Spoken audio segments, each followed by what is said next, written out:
ओम नमः सिद्धेभ्यो।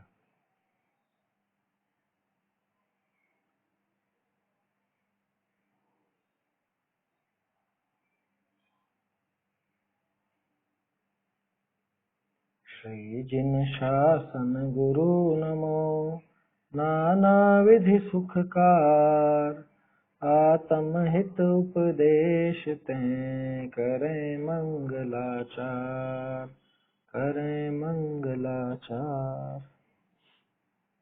आत्मानुशासन ग्रंथ में अपनी बात चल रही है। इच्छा निश्चित रूप से दुखदायक है और इच्छा करने वाला जीव दुर्गति को प्राप्त होता है।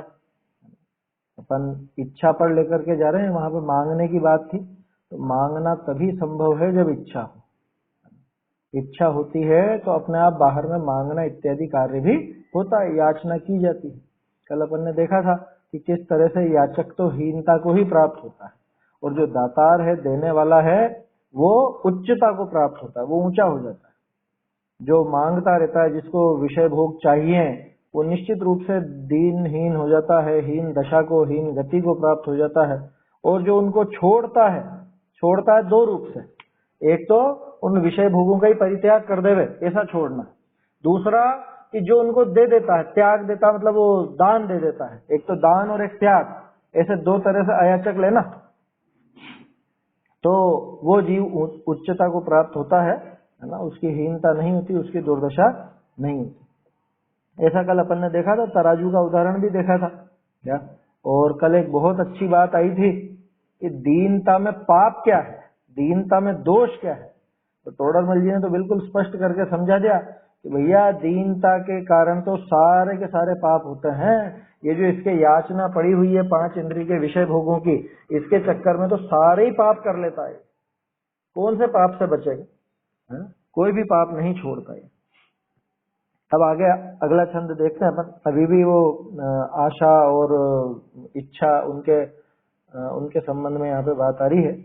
आगे याचकनिका मनोवांछित अर्थ की सिद्धि न करे, ऐसा जो ईश्वर पना तिसते दरिद्र पना ही भला है, ऐसे दिखावता सता सूत्र कहे। क्या कह रहे हैं यहाँ पर कि याचकों के मनोवांछित अर्थ की सिद्धि न करे ऐसा ईश्वर पना। क्या मतलब कि बहुत जिसको संपदा प्राप्त हो, जिसके पास बहुत विषय भोग हो, है ना, 5 इंद्रिय के विषय भोगों की भी अधिकता हो, संपत्ति भी बहुत हो, लेकिन वो याचकों के मनोरथ को पूरा नहीं कर पाए, तो उससे तो वो दरिद्रपना ज्यादा अच्छा है। किससे? कि वो धनवान होने से दरिद्रता ज्यादा अच्छी। क्यों है अच्छी, वो इस छंद में दिखा रहे हैं। सस्वमाशासते सर्वे, न स्वं तत्सर्वतर्पयत्, अर्थे वै मुख्य संपादी, सस्वत्वान्निस्वतावरम्। सस्वमाशासते सर्वे, न स्वं तत्सर्वतर्पयत्, अर्थे वै मुख्य संपादी, सस्वत्वान्निस्वतावरम्। सभी धनिक से आशा रखते, वह न दे सके सबको धन, याचक विमुख होय धनपति से, अतः श्रेष्ठ हो ना निर्धन। क्या कह रहे हैं यहाँ पर? सस्वम आशासते सर्वे। सस्वम किसको बोलेंगे? ये शब्द का प्रयोग देखना मुदित तनिष्क, कैसे बनाया ये शब्द। स्व किसको बोलते हैं? कि अपना। अपना माने वो वस्तुएं, है ना, जगत की जो भी वस्तुएं हैं, धन है, संपदा है इत्यादि, वो कहलाते हैं स्व। ठीक है। अब जो स्व के साथ में हो वो होगा सस्व। क्या? तो माने जो जिसके पास वो विषय भोग मौजूद है, जिसके पास वो संपदा मौजूद है, जिसके पास धन आदि सामग्री मौजूद है, उसको कहा जाता है सस्व। ठीक है। अब ये सस्वम, ऐसे उस सस्व को, यानी कि ऐसे उस धनवान को, आशासते सर्वे, कि सारे ही जीव उससे आशा करते हैं, सारे जीव उससे इच्छा रखते हैं कि ये हमको कुछ दे दे, ये हमारी कुछ मदद करे, ये कुछ सहायता करे। सभी आशा करते हैं ना, जिसके पास कुछ हो उससे सभी आशा करते हैं। जैसा आपके पास कुछ रुपए हो, ज्यादा हो, तो दूसरे जो रिश्तेदार हैं, मित्र आदि हैं, वो कि काश ये हमारी सहायता कर दे, थोड़ा बहुत हमें दे दे, ऐसी बातें की जाती हैं। इस तरह की मन में भाव आ जाते हैं लोगों के। तो जो सस्व है, यानी जिसके पास अपना कुछ है, जिसके पास धन संपदा आदि है, जो धनवान है, विषय भोगवान है, उससे सभी जीव आशा करते हैं। ठीक है, सर्वे आशासते, सभी आशा करते हैं। लेकिन न स्वम तत्सर्वतर्पीयत, क्या कि वो जो स्व है, माने जो वो धन आदि सामग्री है, वो सर्वतर्पी न, वो सबको संतुष्ट कर दे, है ना, ऐसा नहीं है। सर्वतर्पी माने सबको संतुष्ट करने वाला, तर्पी माने संतुष्टि, ऐसा। तर्पी माने संतुष्ट करने वाला, तर्पण होता है संतुष्टि। वो जो तर्पण किया जाता है ना, वो तर्पण किसके लिए करते हैं? वो अन्य मत में तर्पण चलता है ना, ये हमारे जो बड़े बूढ़े मर गए हैं उनको तर्पण कर रहे हैं, उनका तर्पण कर रहे हैं। तर्पण कर रहे हैं माने उनकी संतुष्टि के लिए यहाँ पे ये काम कर रहे हैं, ऐसी मान्यता ब्राह्मणों में चलती है। तो वही तर्पण शब्द और ये तर्पी एक जैसा है। तर्पी माने तर्पण करने वाला, संतुष्टि देने वाला, उसको तर्पी कहा जाता है। तो अब बोलो, ये जो रुपए पैसे हैं, ये जो धनादि सामग्री, क्या ये सर्वतर्पी है? ये नहीं है, बिल्कुल भी नहीं। सबको संतुष्ट कर सकते हैं क्या? कोई अरबपति भी हो जाए तो क्या वो सबकी इच्छाओं को पूरी कर सकता है? ये नहीं कर सकता। क्यों नहीं कर सकता? याद कीजिए, इसी में शायद 36 नंबर का छंद है ना, आशा गर्तः प्रति प्राणी यस्मिन विश्व मणु समम, क्या कस्य कियद आयाति वृथा वो विशेषिता, जिसमें विश्व अणु सम लघु है, प्रति प्राणी का आशा गर्त, किसको कितना मिल सकता है विषयों की अभिलाषा गर्त। 36 नंबर का ही होना चाहिए मेरे ख्याल से,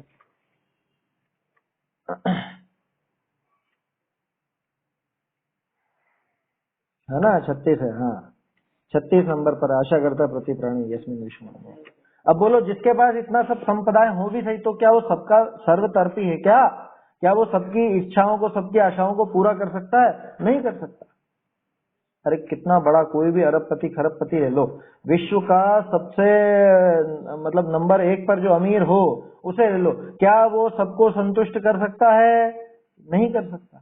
अरे वो खुद की संतुष्टि नहीं होती उसकी उन धन आदि सामग्री से, तो वो दूसरों को क्या संतुष्ट कर देगा?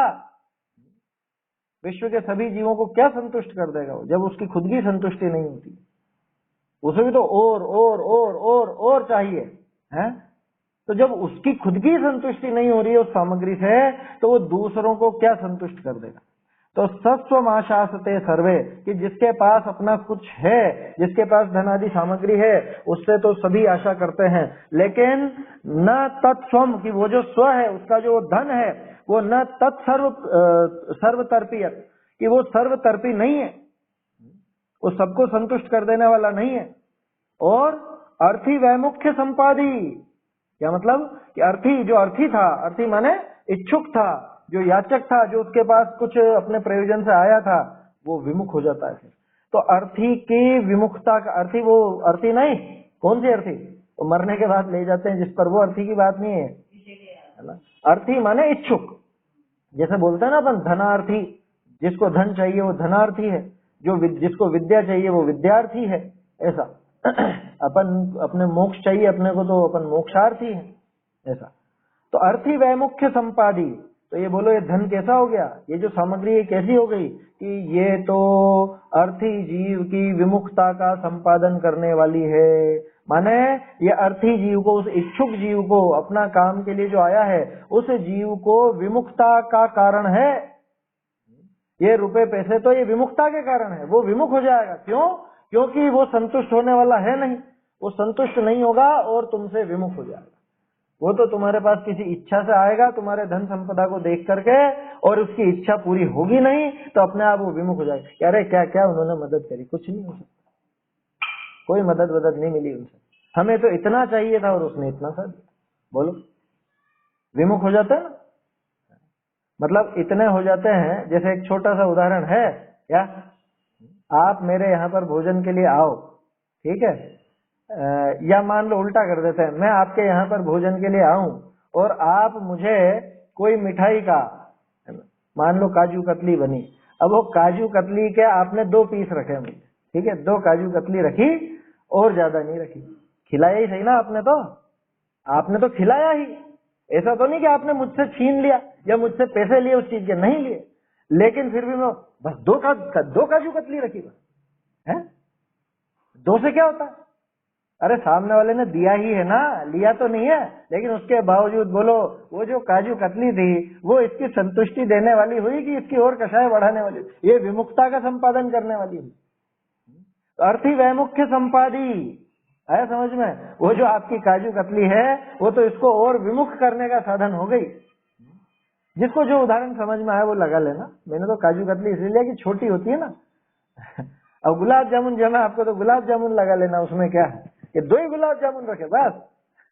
समझ में आ रही है बात? तो वो अर्थी वैमुख्य संपादी, उसकी संतुष्टि तो हुई नहीं, वो सर्वतर्पी तो था नहीं, वो धन, वो संपदा या वो जो भी भोग था वो सर्वतर्पी तो नहीं था, उल्टा और विमुख करने का कारण बन गया। वो सामने वाला जीव, वो जो आपके पास किसी आशा से आया था, वो आपसे और विमुख हो जाता है उस धन संपदा की वजह से। क्यों? क्योंकि उसे जो चाहिए आप चाह करके भी उसकी संतुष्टि नहीं कर सकते। उसे आप मतलब उसकी जो इच्छा है वो कायदे से वो इच्छा पूरी होती नहीं है उसकी, इसलिए वो अर्थी की विमुखता का कारण बन जाती। इससे अच्छा तो सस्वत्वात्, क्या सस्वत्वात् माने उस धनवान पने से तो निस्वता वरम, निस्वता क्या होगा कि जिसके पास कुछ भी नहीं है वो निस्वता, वो श्रेष्ठ है। वरम माने श्रेष्ठ, क्या ऐसे धनवान पने से तो वो निर्धन पना श्रेष्ठ। यहाँ निर्धन पने का अर्थ अकेला गरीब होने से नहीं है। यहाँ पे देखो आचार्य देव ने धनवान या निर्धन नहीं लिखा, उन्होंने क्या लिखा? सस्वम और निस्वम।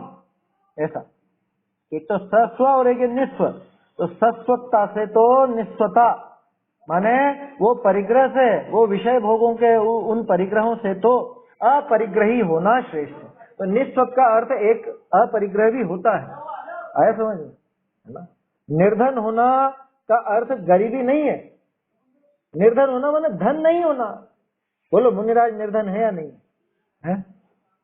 अरे निर्धन है ना, धन कहाँ है उनके पास? लौकिक धन नहीं है ना, धन सामग्री आदि नहीं है, तो निर्धन है। निर्धन का अर्थ गरीब नहीं, ऐसा लेना है। अथवा दरिद्र भी ले लो, मुनिराज के लिए शब्द तो कोई दिक्कत नहीं है, उसका आशय समझना कि उन्होंने खुद अपने मन से छोड़ा, अब उनके पास वो चीजें नहीं है, तो धन आदि से रहित है, तो वो निस्वता है उनकी, क्या? अब वो सस्वत्ता नहीं रही। सस्वत्ता कब थी कि जब वो विषय भोग आदि सारी चीजें थी, अपना कुछ था, अपना माने वो आरंभ परिग्रह आदि विषय भोग आदि वो जो था उसकी वजह से सस्वत्ता बनी हुई थी। और जब वो सब चीजें छोड़ दी या छूट गई कर्मोदय के वश में, तो अपने आप ही वो निस्वता बन गई। और निस्वता उस सस्वत्ता से श्रेष्ठ है। क्यों? क्योंकि निस्वत्व वाले जीव के कोई भी उससे विमुख नहीं होगा। क्या? निराश होकर के विमुख नहीं होगा कि अरे इससे तो हमारी तृप्ति नहीं हुई। बोलो कोई उससे मांगने ही नहीं जाएगा तो विमुख क्यों होने लगा? है? आपको रुपए पैसे की इच्छा है, ठीक है ना, तो आप किसी धनवान के पास जाओ और उससे आपकी संतुष्टि ना हो, आपको जितने चाहिए उतने नहीं मिले, तो आप उससे विमुख हो सकते हो, आप उससे विपरीत हो सकते हो, उससे असंतुष्ट हो सकते हो। लेकिन जिसके पास कुछ भी नहीं है, जिसके पास धन ही नहीं है, उससे हो सकते हो क्या आप असंतुष्ट? कि नहीं होंगे? क्यों नहीं होगा? कि उनके पास है ही नहीं, वो हमको कहां से देंगे? तो बोलो मुनिराज से कोई ऐसे असंतुष्ट हो सकता है? उस निर्धन पने से कोई असंतुष्ट हो सकता है कि नहीं हो सकता? इसलिए उस सस्वत्ता से तो निस्वता श्रेष्ठ है। माने वो धन आदि जो इकट्ठे हैं उनके होने से तो उनका न होना श्रेष्ठ है, कि उससे कोई असंतुष्ट नहीं होगा, कम से कम उससे कोई विमुख तो नहीं होगा, इससे तो विमुक्ता आ जाएगी। देखो आचार्य देव कैसे कैसे प्रयोग करके समझाते हैं। कल अपन देख रहे थे ना द्रव्यानुयोग में, वो तरह तरह की युक्ति वगैरह, ये भी युक्ति है, ये युक्ति है कि बोलो अमीरी से तो वो गरीबी श्रेष्ठ। क्यों? क्योंकि अमीर के तो कोई उसके पास आए याचक और उसकी मनोकामना पूरी ना हो तो वो विमुख हो सकता है। गरीब से कोई विमुख नहीं होने वाला। क्यों? क्योंकि उसके पास कोई आशा लेकर के आता ही नहीं, उसके पास कोई इच्छा लेकर के जाता ही नहीं। तो उस अमीरी से, उस धनवान पने से तो निर्धन होना श्रेष्ठ। ये यहाँ कह रहे साहब ये तो कहने की बातें हैं, सबको ही चाहिए पैसा, तो कौन होना चाहता है निर्धन? कौन होना चाहता है गरीब? कह रहे भाई यहाँ पे आशय समझो आचार्य देव का, यहाँ पे अमीरी और गरीबी मुद्दा नहीं है, यहाँ पर है विषय भोग होना और विषय भोग का त्याग होना। दोनों में श्रेष्ठ कौन? जो विषय भोग का त्यागी है, जिसके उन विषय भोगों की सत्ता ही नहीं है, वो श्रेष्ठ, वो दशा श्रेष्ठ। बनिस्पत वो जो विषय भोग आदि भरपूर पड़े हुए हैं, धन संपदा आदि भरपूर है, उसके बनिस्पत वो उनका नहीं होना वो श्रेष्ठ है। आया समझ में? ऐसा है। सरल है छंद, अर्थ पढ़ते हैं। सस्व, सस्व कहिए धनादिक सहित पुरुष, है ना, उसका नाम सस्व है। मुझे तनिष्ठ याद रखना, ये तुम्हारे पर्यायवाची हैं एक तरह से, क्या है ना। और ऐसे प्रयोग तुमको मिलेंगे नहीं, तुम्हारे पढ़ाने वालों को भी शायद ध्यान नहीं होंगे, क्योंकि ये तो गुणभद्राचार्य हैं, इनके मुकाबले क्या संस्कृत पढ़ाने वालों की आज संस्कृत होगी। ऐसे ऐसे शब्दों का प्रयोग है। पहले भी आए थे ना, कई शब्द आए थे इस तरह के। एक वो कच्चे फल के लिए क्या शब्द आया था, है ध्यान? कच्चे फल के लिए आया था ना, अध पके फल के लिए शलाटू, शलाटू। ऐसे ऐसे शब्दों का प्रयोग है, याद रखने लायक है ना। संस्कृत के जो आज अध्यापक हैं उन लोगों को भी कदाचित ऐसे शब्दों का ध्यान ना हो। यहाँ तो गुणभद्राचार्य तो गजब के पारगामी विद्वान थे संस्कृत के और तर्क युक्ति वगैरह के।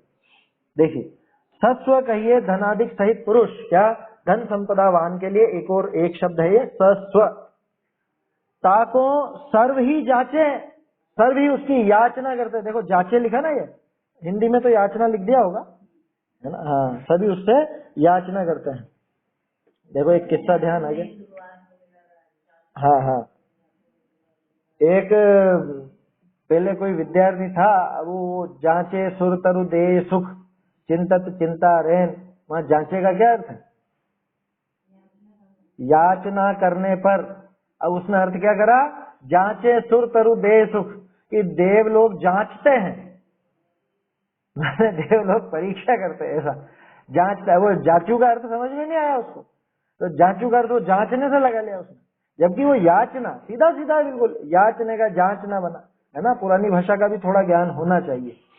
देखो, ताको सर्व ही जांचे, माने सर्व ही उससे याचना करते हैं। और ऐसा धनाधिक हो ही नहीं जो सर्व को तृप्त करे, है ही नहीं। पूरा 3 लोक उस आशा रूपी गड्ढे में तो एक अणु के समान है। कैसे, किसकी किसकी इच्छा पूरी होगी बताओ? ऐसा धन इस विश्व में कोई है ही नहीं कि जो सबको तृप्त कर देवे। ऐसा धनवान कोई नहीं है जो सबको तृप्त कर दे। ताते अर्थिनी को विमुख का करण हरा, ऐसा जो धन सहित पना, तिसते धन रहित पना है सो ही भला है। इसलिए अर्थियों को, अर्थी जीवों को, इच्छुक जीवों को विमुख पने का करण हरा, विमुखता का यानी अपने विपरीत होने का करने वाला, ऐसा जो धन सहित पना है ना। सधन पने से तो वो धन रहित पना, निर्धन पना ही भला है। उससे कम से कम कोई विमुख तो नहीं होगा, विपरीतता तो नहीं आएगी किसी के दिमाग में। देखो भावार्थ, को जानेगा कि धनवान भय अर्थिनी के मनोरथ पूर्ण कीजिए है, क्या कि मैं बहुत रुपए पैसे कमाऊंगा, और फिर जितने भी जो गरीब है ना, जो भी इच्छुक है बेचारे हैं, जो अर्थी हैं, किसी भी चीज को चाहते हैं, फिर उनकी इच्छाएं पूरी करूंगा, सबकी मदद करूंगा, सबकी ऐसे कर दूंगा, सबको संतुष्ट कर दूंगा बहुत रुपए पैसे कमा करके। को जानेगा कि धनवान भय अर्थिनी के मनोरथ पूर्ण कीजिए है, ताते धनवान होना भला है। क्या वो आता तो है उसमें, बहुधन भला हूँ बुरा हूँ, है ना। बहुधन बुरा हूँ भला कहिए, लीन पर उपकार सो, कि बहुत बहुत रुपया पैसा हो वो भी भला है, क्या वो तो बुरा है, लेकिन वो भला है कब, कि पर उपकार में लगाओ। तो मैंने तो उससे ये बात सीखी कि बहुत रुपए पैसे कमाओ और बहुत लोगों की सहायता करो। ऐसा कोई अगर समझे तो क्या कह रहे हैं, सो ऐसे तो धनवान पना काहू के न होई, जा करी सर्व अर्थिनी के मनोरथ पूर्ण कर। बोलो, है किसी के ऐसा धनवान पना? कौन है वो? बिल गेट्स है कि वो मार्क जकरबर्ग है कि कौन? आजकल तो और नए नए नाम आ गए ना, वो जेफ बेजोस और एलन मस्क, तरह तरह के अरबपतियों के नाम आते हैं सामने। कौन है ऐसा जो सारे ही सभी जीवों के, सर्व अर्थिनियों के मनोरथ पूर्ण कर सके? और किंचित धनवान पना होई तब सर्वर्थी या की आशा करें। लो, थोड़ा बहुत धनवान पना होता है तो सभी लोग उससे आशा करते हैं कि ये हमारी मदद कर दे, ये थोड़ा बहुत हमको तो दे देवे, हैं कि क्या फायदा ऐसे करोड़ों अरबों रुपये का, थोड़ा रिश्तेदारों में बांट देवे। ऐसा होता है ना, रिश्तेदार भी सोचते हैं क्या। कि क्या फायदा फिर आपके ऐसे धन आदि का। सहायता करो, सबकी सहायता करो। देखो क्या कह रहे हैं कि वो सहायता कर भी देवे भले, है ना, अपना पूरा धन सहायता में लगा दे, लेकिन सबको संतुष्ट तो भी नहीं कर सकता। खास बात ये है, वो पैसे दे भी देवे ना तो भी संतुष्ट कहाँ कर सकता है। तहाँ सर्व की आशा पूर्ण हो ही नहीं, तब वे अर्थी याते दुखी हो विमुख हो है। कि सबकी आशा पूरी नहीं होती तो वो जो धन के अर्थी थे, धनार्थी थे, वो सब इससे दुखी होकर के विमुख हो जाते हैं। ताते ऐसे धनवान पनाते निर्धन पना ही भला है। ऐसे धनवान होने से तो निर्धन होना अच्छा, निर्धन पना भला। क्यों कि निर्धन भय को या की आशा न करे, कि निर्धन हो जाएगा, निर्धन होने पर कोई इसकी आशा नहीं करे, कोई इससे आशा नहीं करेगा। निर्धन का अर्थ जिसने धनादि त्याग दिया वो भी, और जिसके स्वयं ही कम है वो भी, दोनों तरह से ले लेना। तो यहाँ तो उसकी मुख्यता लेना कि जिसने स्वयं त्यागा है, जिसने वो धन आदि सामग्री, धन संपदा आदि स्वयं त्यागी, तो वो जो निर्धन हुआ वो निर्धनता श्रेष्ठ है। पाप के उदय से अथवा पुण्य का उदय समाप्त होने से जो निर्धनता हुई वो नहीं है श्रेष्ठ। समझ में आ रही बात? जिसने स्वयं छोड़ा, वो धन संपदा आदि का स्वयं जिसने त्याग किया, वो व्यक्ति श्रेष्ठ। ताते ऐसे धनवान पनाते निर्धन पना ही भला है। निर्धन भय को या की आशा न करे। प्रत्यक्ष देखो, धनवान के राजा, मित्र, स्त्री, पुत्र, याच आदि सर्व लागू हुई, और निर्धन के को लागू ना हो। लागू मतलब उनके साथ लगे हुए दिखाई देते हैं। ऐसा क्या? जो धनवान है ना, उसके तो सभी लगेंगे उसके साथ साथ। अरे सीधा सा उदाहरण है, आसानी से समझ जाएंगे। कोई व्यक्ति हो जिससे अपनी पहचान हो, दूर का रिश्तेदार हो, और उसके पास बहुत रुपया पैसा, तो सब जने उससे अपनी पहचान दिखाते, अरे वो हमारे फला फला फला लगते हैं, क्या वो हमारे रिश्ते में लगते हैं, वो हमारे ये लगते हैं, वो हमारे वो लगते हैं। और जिसके पास कुछ नहीं हो, वो उसके बारे में कोई बात ही नहीं करता। भले उस शहर की बात आए तो भी कि वहां कोई है क्या, कि नहीं नहीं वहां तो कोई नहीं है हमारा। जबकि वो वहां रहता हो, लेकिन फिर भी उससे कोई संबंध स्थापित नहीं करता। उसके बारे में कोई ये नहीं कहता कि वो हमारा रिश्तेदार है या वो हमारा बहुत खास है, ऐसा कोई नहीं कहता उसके बारे में। किसके बारे में? कि जिसके पास वो धन संपदा आदि ना हो, जिसके पास वो विषय भोग ना हो, सब उसी का नाम लेते हैं ना, जिसके पास कुछ हो, कि तुम जानते हो हम कौन है, हैं? हम उनके रिश्ते में लगते हैं या वो हमारे रिश्ते में लगते हैं। भले वो सामने वाले ने आपकी जिंदगी में कभी सहायता नहीं करी हो, आपसे कभी सीधे मुंह बात नहीं करी हो, लेकिन उसके बावजूद उसी से संबंध स्थापित करने की सोचते हैं, उसी से संबंध घटित करने की सोचते हैं। नहीं होता ऐसा? क्यों? क्योंकि ये नियम लागू पड़ता है। प्रत्यक्ष देखो, धनवान के राजा, मित्र, स्त्री, पुत्र, याचक आदि सर्व लागू हुई, उसके सारे के सारे रहते हैं, और इन सबको संतुष्ट करना पड़ता है उसे, जो कि वो कर नहीं सकता जीवन में कभी भी। क्या? अरे निर्धन के को लागू ना हुई। अरे पुलिस भी अगर परेशान करती है तो रुपए पैसे वाले को परेशान करती है। जिसके पास कुछ नहीं उसको क्या परेशान करें? क्या अरे रहने दो, जाने दो इसको, छोड़ो इसे, क्या मिलने वाला है इससे? कुछ नहीं मिले। ताते दातार होने के अर्थ धनवान होने की चाह करिए है, तहाँ लोभ और मान का आधिक्य जान। देखो क्या कहा, मैं क्यों रुपए पैसे कमा रहा हूँ, मैं क्यों ज्यादा रुपए पैसे चाहता हूँ कि ज्यादा से ज्यादा लोगों की सहायता कर सकूं, ज्यादा से ज्यादा लोगों के काम आ सकूं, इसलिए मैं कमा रहा हूँ। कि भूल में है भैया, भूल में है कि यहाँ पे तेरा लोभ और मान ये दोनों अधिक है, दोनों की अधिकता है उसके, लोभ की भी और मान की भी। जो स्वयं धनवान होई और सर्व त्याग न कर सके, तहाँ दान देने में किछु लोभ का त्याग भया, ता करी तितना ही भला हो। यहाँ पे वो बात लगेगी, बहु धन बुरा हो भला कहिए लीन पर उपदास। क्या? कि जो स्वयं धनवान हो, अपने आप ही जिसके पुण्य के उदय से बहुत रुपए पैसे हो, है ना, खुद ने नहीं कमाए हो लेकिन हो, अब वो सर्व त्याग एकदम नहीं कर पाता, मुनि दशा अंगीकार नहीं कर पाता, तो वहां पे दान देने में थोड़ा कुछ उसका लाभ हुआ, वो भला हुआ, ऐसा कहा जाता है। ता करी तितना ही भला हो है। ताते तिसको दान देना कया है, इसलिए उसको दान देने का उपदेश दिया जाता है। बहुरी दान का छल करी धनवान पना को भला जानना योग्य नहीं। ये तो अंडरलाइन करने लायक लाइन है। क्या कह रहे? हम रुपए पैसे क्यों कमा रहे पता है आपको? ताकि हम ज्यादा से ज्यादा दान दे सकें। इसके बारे में पहले लिख चुके हैं गुणभद्राचार्य, क्या कि जो जीव वो पहले कमाते हैं और बाद में वो दान आदि में लगाते हैं, वो ऐसे जानना कि जैसे पहले कोई कीचड़ में कूदे और उसके बाद में फिर स्नान आदि करके शुद्ध। गज स्नानवत, गज स्नान का उदाहरण आया था पहले, क्या गज स्नान के समान बताया। गज स्नान तो उल्टा था, इसका उल्टा था गज स्नान। तो गज स्नान में पहले नहाता और बाद में कीचड़ लपेट लेता है। यहाँ पे तो पहले गंदा हो रहा है और उसके बाद फिर वो नहा रहा है, ऐसा है, यहाँ उल्टा है। तो दान के छल से, है ना, दान के बहाने से धनवान पना भला मत समझ लेना। अरे धनवान भी अच्छा है, धनवान होना भी अच्छा है, क्यों कि सबकी मदद तो कर सकते हैं। अरे तू भैया वहां पे लोभ और मान से भरा हुआ है। ये जो लाइन लिखी ना, इसको समझिए, क्या कौन सी लाइन? दातार होने के अर्थ धनवान होने की चाह करिए है, तहाँ लोभ और मान का अधिक जानना, कि वहां लोभ भी अधिक है और मान भी अधिक है। क्या कि मैं रुपए पैसे क्यों चाहता हूँ? कि दान देने के लिए चाहता हूँ, कि तेरे लोभ भी ज्यादा और मान भी ज्यादा। एक तो तू उस घमंड में रहना चाहता, मैं देता हूँ, मैं देने वाला, मैं सबकी मदद करने वाला, ये तो हुआ मान। दूसरा लोभ की, अरे और चाहिए पैसा, और चाहिए, क्योंकि और दान दूंगा, ऐसा।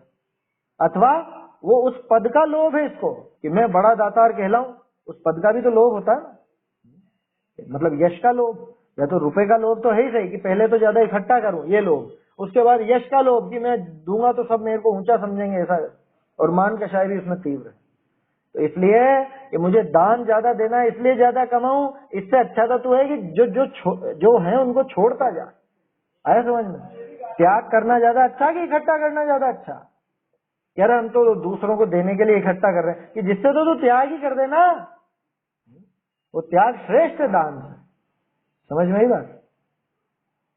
हाँ,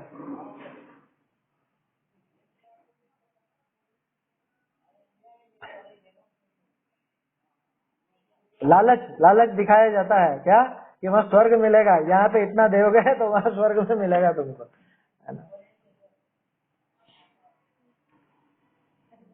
आता है वो उपदेश, उसका कारण यही है जो नीचे दिया ना, कि वहां दान का उपदेश भी उसको दिया जाता है जिसके सहज रूप से वो पुण्य के उदय से बहुत संपदा हो गई हो, है ना। जिसके हो गई हो उसको वो उपदेश दिया जाता है। किसको? कि जिसके हो गई और जो तत्काल नहीं छोड़ पा रहा।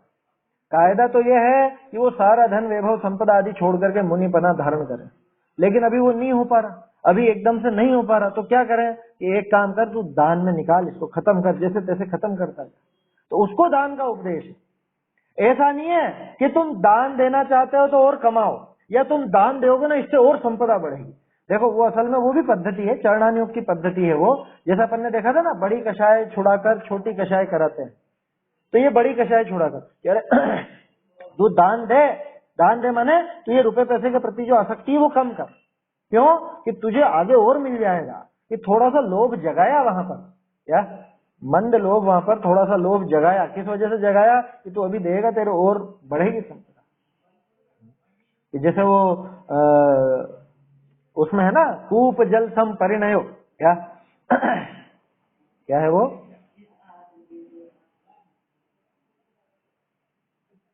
इसका मतलब क्या है? दान दे मन हर्ष विशेष है, कि दान दे करके मन में हर्ष विशेष हो। विषय का मतलब विशेष, है ना। यह भव जस और परभव सुख देखे। जो इस भव में यश, इस भव में तो यश मिलेगा और अगले भव में उसको सुख मिलेंगे, यानी कि अगले भव में उसको और अनुकूलता मिलेगी। ये भी दान की प्रेरणा ही है। आया समझ में? तो चरणानुयोग में वो दान की प्रेरणा दी जाती है।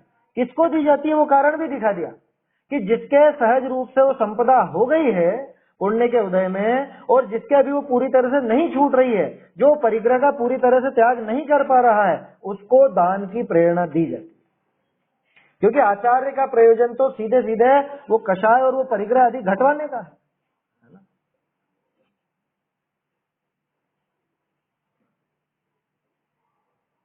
हाँ,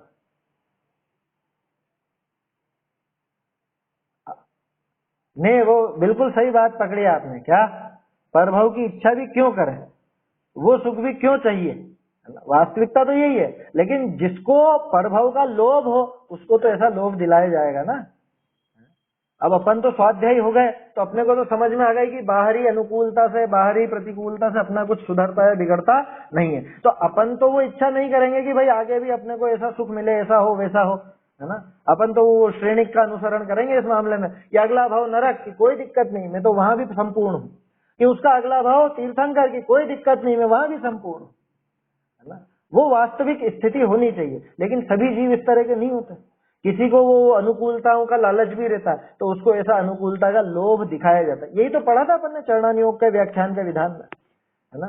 छोटी मोटी कषाय उपजाकर बड़ी कषाय छुड़ाई जाती है कि इसको रुपए पैसे से आसक्ति ज्यादा है क्या, तो इसको दिखाया कि तू इस भाव में यश मिलेगा, अगले भाव में और अनुकूलताएं मिलेंगी, देवादी दशा प्राप्त होगी।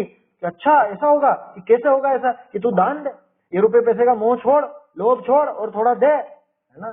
साधर्मी की सहायता में, धर्म मार्ग में, धर्म की प्रभावना में, इसमें तू अपना रुपए पैसे लगा, इसमें आसक्त मत हो, ऐसा उपदेश उसको दिया जाता है। तो सभी तरह के जीव हैं, है ना। अब अपने को तत्व ज्ञान हो गया, अपने को वो बात समझ में आने लगी, तो अपने को तो इस भाव या अगले भाव कुछ भी नहीं चाहिए, निर्वांछक पना रहे, निकांक्षित पना रहे, वो अपन चाहते हैं, ठीक है। और कोई कोई जीव ऐसा भी होता है कि जिसको भाई आगे भी कुछ न कुछ तो हो, है, या ये भी बढ़े, मेरी संपदा कैसे बढ़े, तो उसका उपाय ये भी बता दिया जाता है।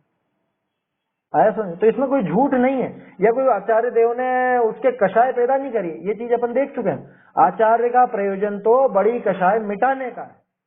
अब उसके लिए वो छोटी कषाय भी कराएं तो यूं समझ लो कि 100 पॉइंट की कषाय, 100 डिग्री की कषाय से वो 20-30 डिग्री की कषाय कराई, तो 70-80 डिग्री की कषाय तो छूटी, है ना। तो वो बड़ी कषाय छुड़ाने के लिए आचार्य देव ऐसा भी उपदेश देते हैं, ऐसा समझना। वहां ये नहीं समझना कि आचार्य देव लोभ पैदा कर रहे हैं इसके मन में, ये तो लोभ करा रहे हैं, हम तो यहाँ लोभ छुड़ाने की बात कर रहे हैं और आचार्य देव लोभ कराना चाह रहे हैं, कि वो लोभ नहीं करा रहे हैं, वो बड़ा लोभ छुड़ा करके छोटा लोभ दिखाया।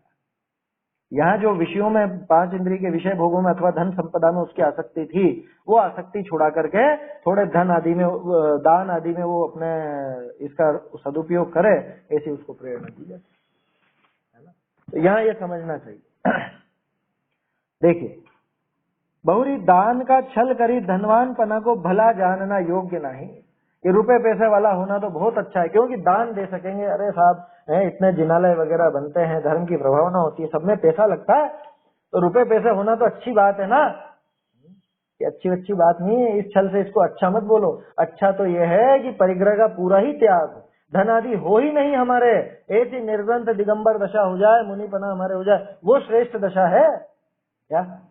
ये यहाँ रुपए पैसे वाला हो जाना ये नहीं श्रेष्ठ दशा, ये तो एक मजबूरी की बात हो गई कि अभी नहीं छूट रहा है तो चलो ठीक है, इसको दान में ही लगाओ। पूरी तरह से नहीं छूटता है, पूरी तरह से ये इसका राग नहीं छूटता, तो इसको दान में लगाओ, ऐसा यहाँ पर उपदेश है। चलिए आगे और देखते हैं। आगे, जे धनवान को जांचे है तिनके आशा रूप खान कैसी है, ऐसा कहे। जो धनवान से याचना करते हैं, कोई वांछा रखते हैं, उनके आशा रूपी गड्ढा कैसा है वो बता रहे हैं। देखो 36वां श्लोक जो है वो बिल्कुल इससे मिलता हुआ है ना। जो वहां पे बताया था ना, आशा करता है प्रति प्राणी, क्या, जिसमें विश्व अणु सम लघु है, प्रति प्राणी का आशा गर्त, वैसी बात यहाँ पे आ रही है। यहाँ वहां आशा गर्त कहा था, यहाँ आशा खनी कहा। खनी माने खाई, है ना। खनिज बोलते हैं ना, खनिज, खनी माने खनी में जो पैदा हो वो खनिज, मुझे अर्थ समझना इसका।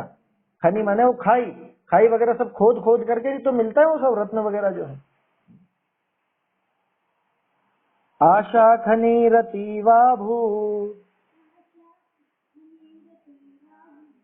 दगाधा निधिभिश्चय सापि येन समीभूता तत्ते मान धनम धनम। आशा खनी रतीवा भू दगाधा निधिभिश्चया सापि येन समीभूता तत्ते मान धनम धनम। निधियों द्वारा भी नहीं भरती जो अगाध आशा की खान, वह जिस धन से भर जाती है वह सच्चा धन स्वाभिमान। देखो क्या कह रहे हैं, आशा खनि अतीव, ये रति नहीं है, ये है ना, विसर्ग में अ मिल गया तो र बन गया। आशा खनि अतीव अभूत, क्या अतीव अभूत अगाधा, ये सब मिलके बना आशा खनि रतिवाभूत अगाधा। ये जो आशा खनि है माने आशा रूपी खाई है। 36वें श्लोक में तो बताया था आशा रूपी गड्ढा। चाहो तो इसके साथ नोट कर लो, 36 नंबर डाल लो, ताकि कभी भी ये पढ़ोगे तो वो 36 ध्यान आ जाएगा, है ना। और 36 में ये डाल लो 156, क्रॉस मैचिंग हो जाएगी। आशा खनि अतीव अभूत अगाधा निधि विश्चय, सरल है बिल्कुल। आशा खनि माने आशा रूपी खाई, अतीव अगाधा अभूत, अतीव अगाधा, अगाध तो समझते हैं सभी, अगाध माने जिसका कोई पार नहीं है, अत्यंत गहरी, अगाध गहरी खाई ऐसी। निधि भीष्ट या अतीव अभूत, कि निधियों के द्वारा भी जो पूरी नहीं हो सकती, है ना। जिसमें निधियां, निधि किसको बोलते हैं, खजाने को, है ना। बहुत कोई संपदा का ऐसा खजाना हो उसको निधि कहा जाता है। तो ऐसी जो निधियों के द्वारा भी चक्रवर्ती की, इंद्र आदि की, उनकी निधियां मिल जाए तो भी वो आशा खनि वो पूरी नहीं हो पाती, क्या समान नहीं हो पाती। समान मतलब समझ में आया, समतल, कि बिल्कुल ऊपर तक जो अपना जमीन का लेवल है उस जमीन तक लाया जा सकता है उस खान को भरते भरते। कि किससे भरे बताओ, कि विश्व की सारी निधियां ले आओ, सारे चक्रवर्तियों की, सारे अर्ध चक्रवर्तियों की, सारे इंद्रों की, पूरे विश्व की जितनी जो संपदा है वो सब लेकर के आ जाओ, तो भी उसको समीभूत नहीं किया जा सकता। लेकिन महान लोगों ने अपने मान धन के द्वारा, मान कौन सा मान, घमंड कि नहीं, उनके प्रति आसक्ति का त्याग, वो यहाँ पे मान लेना, है ना। घमंड वाला मान नहीं लेना, पहले भी बात की थी अपन ने, कल भी आया था शायद छंद में। मान का अर्थ यहाँ पे वो स्वाभिमान, कि हमको चाहिए ही नहीं है, उन विषयासक्ति का जो त्याग रूप भाव है उसका नाम यहाँ पर मान समझना। तो सापि येन समाभूता, कि वह भी, सा अपि, कि वह खाई भी, येन समीभूता, जिसके द्वारा समीभूत कर दी गई, समतल कर दी गई। खाई समतल होने का क्या मतलब, कि खाई को भरते भरते भरते भरते जमीन के लेवल तक ले आए, पूरा समान कर दिया, बिल्कुल आप चल फिर लो ऐसा समान कर दिया। कि जिसके द्वारा वो आशा रूपी खाई समान कर दी गई, किनके द्वारा की गई, किनके द्वारा की गई, कि जिनने वो विषय भोगों का, परिग्रह का, आरंभ का, इनका त्याग किया, ऐसे महामुनिराजों के द्वारा, ऐसे महान लोगों के द्वारा जो आशा रूपी खाई को समान कर दिया गया, खत्म कर दिया गया है ना। खाई को समान करना माने खाई को समाप्त कर देना, ऐसा, है ना। कहीं पे कोई गड्ढा हो बहुत बड़ा, अब उसको जब पूरा भर दिया जाता है तो गड्ढा समाप्त हो जाता है। तो ठीक इसी तरह से ये आशा रूपी खाई, कि इसको कैसे भरें, निधियों से तो भरा नहीं रही, निधियों से तो और गहरी होती जाती। कैसी विचित्रता, उल्टा काम है, कि इसमें जितना डालो ये और गहरी होती जाती है, इसमें से निकालो तो ये भरती जाती है। कैसी विचित्रता, उल्टा काम है, बिल्कुल उल्टा। कोई गड्ढा हो, उस गड्ढे में से आप कुछ निकालते जाओ तो और गड्ढा बढ़ना चाहिए ना, और उस गड्ढे में कुछ डालते जाओ तो गड्ढा समाप्त होना चाहिए। लेकिन यहाँ पे उल्टा है, आशा रूपी जो खाई है, आशा रूपी गड्ढा है, ये ऐसा उल्टा है कि इसमें निधियां डाले जाओ, खजाने डाले जाओ तो ये और गहरी होती जाती है, और इसमें से हटाए जाओ, निकाले जाओ तो ये ऊपर आती जाती है, समाप्त होती जाती है। इसके लिए मैं विचार कर रहा था, एक उदाहरण बिल्कुल सटीक बैठता है। जैसे गुब्बारा होता है ना, रबड़ का गुब्बारा, क्या, अब वो गुब्बारा ऐसा प्लेन है बिल्कुल, ठीक है, मतलब जैसा जो उसका आकार है उतना ही है। अब उसके अंदर आप डालते जाओगे, कुछ भी चीजें डालते जाओगे तो वो वजन बढ़ने से और लंबा लंबा लंबा लंबा होता जाएगा। माने जितना डालोगे उतना ही फैलता जाएगा, और जितना निकालते जाओगे उतना उसका फैलाव कम होता जाएगा। ऐसा गुब्बारा समझना, इसको समझ में आई बात, कि इसमें कुछ नहीं रहेगा तो ये समाप्त हो जाएगा, और इसमें जितना डालोगे उतना ही ज्यादा ये बढ़ता जाएगा। ऐसा आग से भी समझ सकते हैं अपन, आग में जितना जितना ईंधन डालते जाओ वो और ज्यादा प्रज्वलित होती जाती है, उसमें से ईंधन हटाते जाओ तो वो समाप्त हो जाती है। वैसा का वैसा ही आशा का काम है, इच्छा का काम है। तो ये आशा रूपी खाई भी जिनके द्वारा समीभूता, जिनके द्वारा समीभूत कर दी गई है, समतल कर दी गई है, माने जमीन के लेवल पर ला दी गई है, तत्ते मान धनम धनम, कि वो ही तेरे लिए है, वो मान ही तेरे लिए धन है, वास्तव में वही असली धन है, बाकी कोई धन नहीं है। जगत का जो ये समझ लीजिए रुपए पैसे या संपदाएं, ये कोई धन नहीं है। असली धन तो वो निर्वांछक पना है, असली धन तो वो अयाचक पना है ना। वो मान जो है वो अवांछक पने के रूप मान, घमंड रूप मान नहीं तो मान कषाय से घमंड समझने लग जाओ। यहाँ मान कषाय को मान नहीं कहा, यहाँ पे अवांछक पने को, अधीन होने को, याचना रहित होने को, उसको मान कहा। तो ऐसा वो जो मान है वही वास्तव में धन है। रुपया पैसा ये कोई धन नहीं, संपदा ये कोई धन नहीं, विषय भोग ये कोई धन नहीं। ठीक है, सरल है छंद बिल्कुल। चलिए अर्थ पढ़ देते हैं। जो आशा रूपी खान निधि ते भी अत्यंत अथाह होती भई। आशा रूपी खान कैसी थी कि निधियों से भी, खजानों से भी अत्यंत अथाह होती भई, और ज्यादा गहरी होती गई, अथाह होती गई। सो भी आशा खान जिस करी समान रूप भई, जिसके द्वारा वो आशा रूपी खान समान हो गई, समान रूप हो गई। सो तेरे घना मान रूपी धन जानना, वो ही वास्तव में तेरा मान रूपी धन है। समझ में? वही जीव सुखी है, वही जीव राजा है कि जिनको कछु न चाहिए ते नर शाहनशाह, जिनको कुछ भी नहीं चाहिए वो शहनशाह है वास्तव में। चाह गई चिंता गई मनवा बेपरवाह, ऐसा भी आता है। ये अलग छंद है, वो अलग छंद है। चाह गई चिंता गई मनवा बेपरवाह। अब क्या बिल्कुल कोई परवाह नहीं, अब न चाह रही न कोई चिंता रही। चाह हो तो चिंता हो, क्योंकि चाह से ही चिंताएं पैदा होती है। जिसकी चाह हो उसी को जुटाना चाहते, जो वस्तु हो उसी की चाह बढ़ती जाती है। बोलो भोग भोगते भोगते कभी संतुष्टि आती है क्या?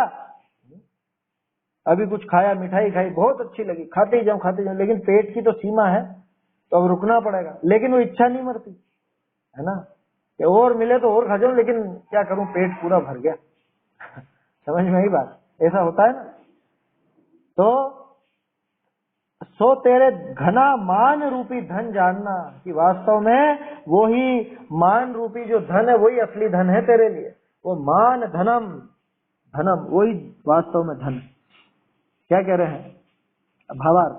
धनाधिक की चाह ताका नाम आशा है, सोई भई खान। क्या? उसको तो समझ लो खान, वो तो हो गई खान। सो नव निधान निते भी अथाह है। 9 निधियां मिल जाए चक्रवर्ती की, 9 निधियां होती है ना चक्रवर्ती की, 9 निधियां और 14 रत्न होते हैं, जिसमें 7 तो चेतन रत्न, 7 अचेतन रत्न, ऐसे तरह तरह की व्याख्या आती है। तो वो जो चक्रवर्ती की 9 निधियों से भी वो पूरी नहीं होती, वो उससे भी अथाह रहती, उससे भी गहरी। निधान अनि विषय धनाधिक काढ़े ते निधान टूटे नहीं। क्या? निधान ऐसा होता है, उसको बोलते हैं निधान, सामान्य खजाने को नहीं बोलते कि निकाले जाओ इसमें से, निकाले जाओ तो भी वो टूटे नहीं। जैसे कोई पानी का स्रोत हो, झरण होती है ना, झरण, कि पानी कितना ही निकला ही जाता है उसमें से, लेकिन वो पानी कभी खत्म ही नहीं होता। जो कुइयाएं होती हैं, कुएं होते हैं, उनमें झरण होती है अंदर ही अंदर, झरण समझते हैं ना, जिसमें से अंदर अंदर पानी आता रहता है। इस कुएं को कितना ही निकाले जाओ, इसमें से कितना ही पानी निकाले जाओ, ये टूटता ही नहीं कभी इसका पानी। तो निधान अनि विषय धनाधिक काढ़े थे निधान टूटे नहीं, परंतु कदाचित उनका तो था आवे, कदाचित वो निधान तो समाप्त हो जाएंगे, कदाचित वो जो भी वस्तुएं जिनमें जो निधि है वो निधि तो समाप्त हो जाएगी। बहुरीस आशा विषय जो धनाधिक की चाह पाइये है, ताका था नहीं, उसका कोई अंत नहीं आता, उस इच्छा का कभी अंत नहीं आता।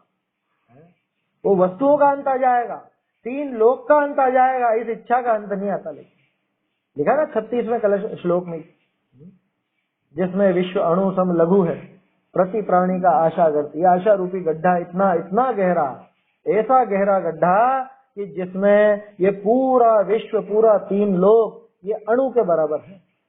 अब सोचो, एक जीव की आशा रूपी गड्ढा इतना बड़ा है, तो बाकी जीवों का तो फिर क्या होगा? सब जीवों का मिलाओ तो उनकी पूर्ति नहीं हो सकती। कि निधान वगैरह तो उनमें से सामान निकाले जाओ तो वो तो समाप्त हो जाएंगे, भंडार में से वस्तुएं निकाले जाओ वो तो समाप्त हो जाएगी, लेकिन इस आशा विषय जो धनाधिक की चाह पाई है, ताकत था नहीं। बोलो कहाँ जाके रुकेगा जी? पहले 99 रुपए थे तो 100 करने की इच्छा हुई बचपन में, है ना, पॉकेट मनी इकट्ठी करते थे ना, 99 हो गया, बस 1 रुपया और आ जाए तो 100, फिर धीरे धीरे ज्यादा होने लगे तो 1000, फिर 10,000, लाख, और लखपति हो गया, रुक गया, नहीं और होना चाहिए। अब करोड़पति हो गया तो रुक गया क्या? अरे वो अंबानी की इच्छा मिट गई क्या? कि वो बिल गेट्स की इच्छा मिट गई कि पूरे विश्व में सबसे बड़ा धनपति बन जाऊं, तो भी वो इच्छा नहीं मिटती? बताओ, वो इच्छाओं का अंत नहीं होता। इच्छाओं के नाश का तो एक ही उपाय है कि उन संसार शरीर और भोगों से विरक्ति हो, उनके प्रति वांछा का अभाव हो, वो अपने आप इच्छा मिट गई, वो इच्छा रूपी गड्ढा अपने आप पूरा हो जाता है, समाप्त हो जाता है। क्या कहा? नवनिधान मिले भी आशा बड़ी ही रहे है। नवनिधान मिल जाए तो भी आशा रूपी गड्ढा उससे बड़ा ही रहता। ताते जानिए है उन निधान ते भी याके भी अथापना पाइए। लो, उस निधान से भी गहरा है। बोलो, वो गहरी गहरी खाने होती है ना, कितने कितने हजारों फीट नीचे तक की वो खाने होती है, जहां से वो तरह तरह के रत्न और धातुएं निकाल करके लाते हैं लोग बाग, जो खान के श्रमिक होते हैं, सोने की, चांदी की और वो हीरे की पन्ने वगैरह, पता नहीं तरह तरह की खाने होती है। उससे भी ज्यादा गहरी ये आशा रूपी खान। एक वो हिंदी में कविता थी, छोटी सी कविता, सबसे छोटी कविता, मेरे जीवन में, मेरे मन में एक झरना है, बस इसी बात का मरना है। बस 2 लाइन की कविता थी। वर्धमान भैया सुना कभी? मेरे मन में एक झरना है, बस इसी बात का मरना है। लो, वो मन का वो झरना, वो कभी उसका पानी खत्म ही नहीं होता, वो इच्छा, वहां पे वो इच्छा की बात है कि वो मन का वो झरना फूटता ही रहता है, उसमें वो इच्छा बनी ही रहती है, इसी बात का जिंदगी भर मरना रहता है। लो, क्या कहा? जो तेरे यह, एक मिनट, उन निधान ते भी याके अथापना पाइये है। बहुरी हे जीव, जो तेरे ये संतोष वृत्ति करी याचनादि रूप नम्रता न पाइये है। क्या?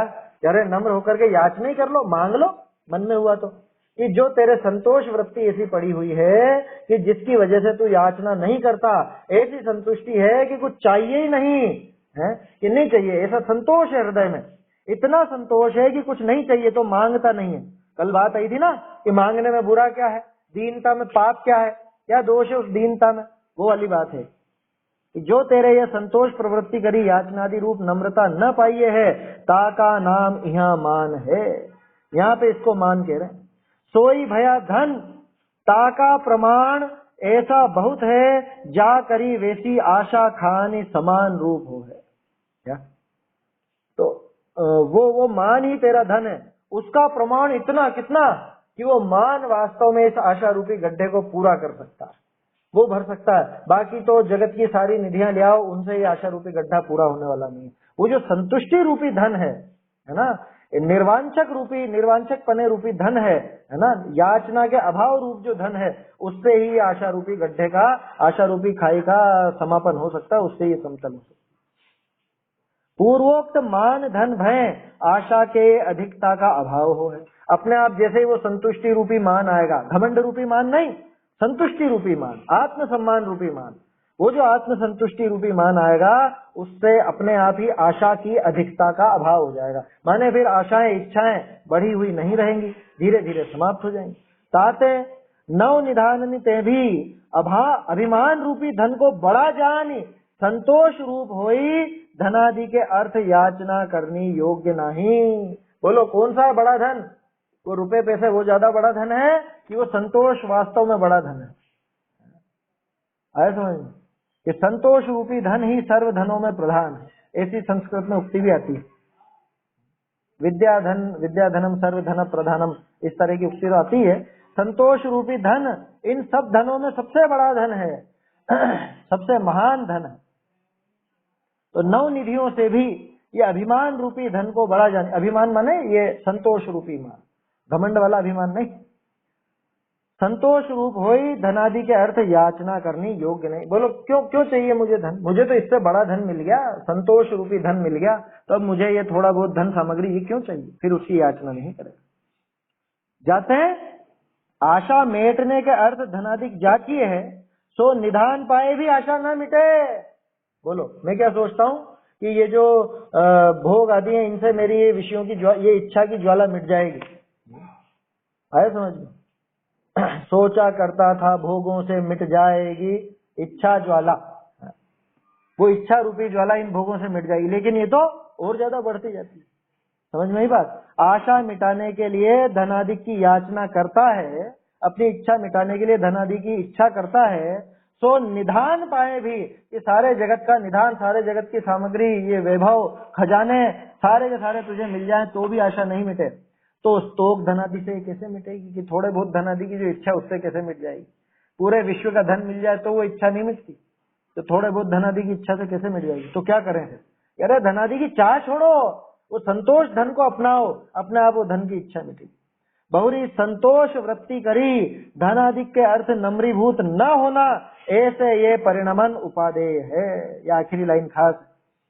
संतोष वृत्ति करी यानी संतोष वृत्ति से, संतोष वृत्ति धारण करके धनादि के लिए नम्रीभूत न होना, रुपए पैसे के लिए, पांच इंद्रिय के विषय भोगों के लिए किसी के आगे नहीं झुकना, ये परिणमन उपादेय है। ऐसा ही परिणमन श्रेष्ठ है, ये परिणमन होना चाहिए। आया समझ? तो अयाचकपना वो मांगने से ज्यादा ऊंचा है, अयाचकपना, निर्वांचकपना है ना, निर्धनपना ऊंचा है, ऐसा है ना यहाँ पर क्या? तो ये जो विषय भोगों की लालसा है, इच्छा है, वो तो घटाना योग्य ही है, ऐसा समझना चाहिए। ये दो छंद अपन ने देखे, अगले छंद की चर्चा कल करेंगे। चैतन्य का स्मरण प्रतिक्षण ही करो रे, भव के अनंत दुख को क्षण में हरो रे, अक्षय अनंत निज सौख्य निधान पाओ, गाओ अरे नित इसी के गीत।